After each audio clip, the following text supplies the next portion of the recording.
Hi guys, mga pasada, magandang hapon mo sa inyo. Mag-alas 2 na ng hapon kaya imagine ganito mainit ang panahon na to ngayon.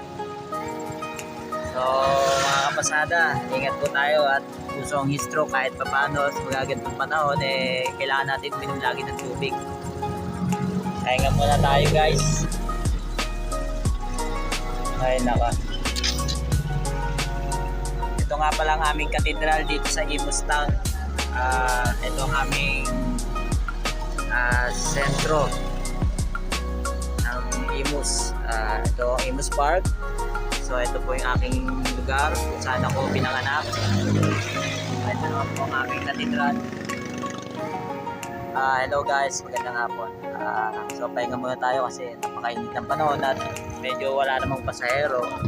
So kita nyo naman maliit sa kalsada. So guys may papayo ko lang sa inyo. Lagi ko kayong magpapayo kaya magdadala ng bawang tubig dahil mahirap yung matuyuan. Puso ang heat stroke po ngayon.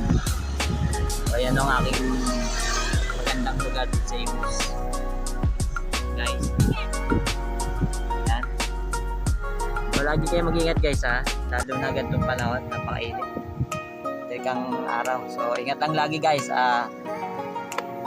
Pahinga muna tayo sa ating pamasada kasi kaya ito muna tayo sa may Imus Park. So guys, ingat kayo palagi lagi guys, ang pasada.